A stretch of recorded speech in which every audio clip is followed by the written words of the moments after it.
On nous demande ici, dans le 4e défi, d'écrire la dent de scie comme une somme de sinus. On nous parle de périodicité, c'est-à-dire lorsqu'on a une fonction qui a une période de t, donc appelons-la la fondamentale, si on double sa fréquence, si on la triple, si on la quadruple, et bien dans le fond, on va avoir 2 cycles, 3 cycles, 4 cycles pendant la durée de la période de la fondamentale. Donc on pourrait dire, c'est un peu faux, mais quand même on pourrait dire que nos fréquences, lorsqu'on les multiplie par une valeur entière, ben dans le fond, notre fonction a la même période que la fondamentale.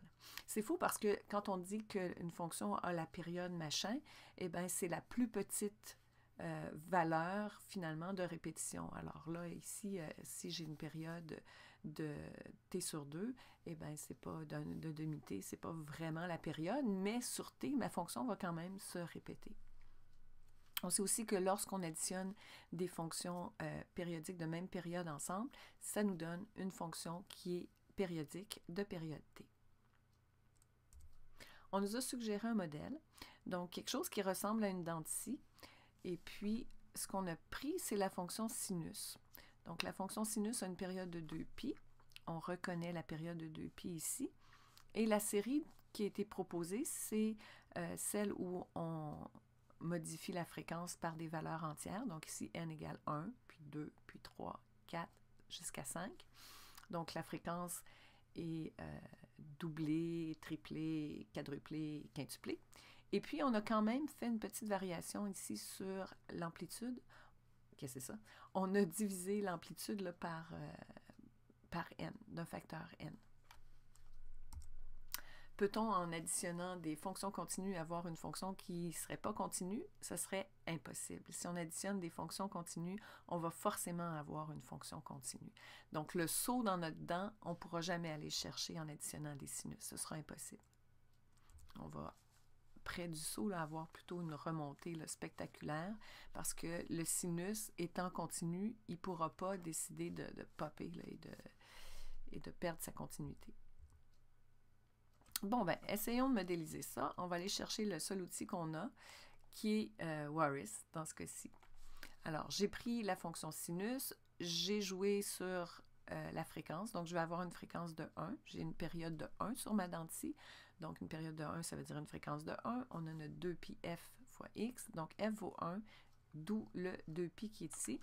Et j'ai repris la même modélisation que celle qui nous était proposée, c'est-à-dire je vais jouer sur les fréquences de mon sinus et je vais diviser les amplitudes par n pour voir ce que ça va donner.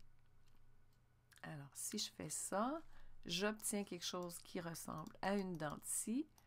Par contre, j'ai la bonne période, c'est bon. Par contre, mon amplitude, ma valeur crête à crête est de 3. Moi, je voudrais avoir une valeur crête à crête de 1. Et je ne veux pas que la valeur moyenne de mon signal soit à 0. J'aimerais que la valeur moyenne de mon signal soit à 0,5. Donc, je vais prendre ma fonction, je vais la monter de 0,5. On se souvient, pour faire une translation verticale, on additionne notre terme constant à la fonction. Et puis, je vais diviser mon amplitude davantage. Je vais diviser mon amplitude par 3 pour essayer d'avoir quelque chose qui ressemblerait plus à une dent de scie. Donc, c'est pas mal gagné. La dent de scie, par contre, là, j'ai juste 5 termes, alors c'est pour ça que ça y va un peu bizarrement, là. La dent de scie, par contre, elle part à 0,0, puis elle monte jusqu'à 1,1. Donc, elle est dans le sens contraire. Il faudrait donc faire une réflexion horizontale sur notre signal. Donc, faire une réflexion horizontale, on se souvient, on joue avec l'argument et on le multiplie par moins 1. Regardez-moi ça.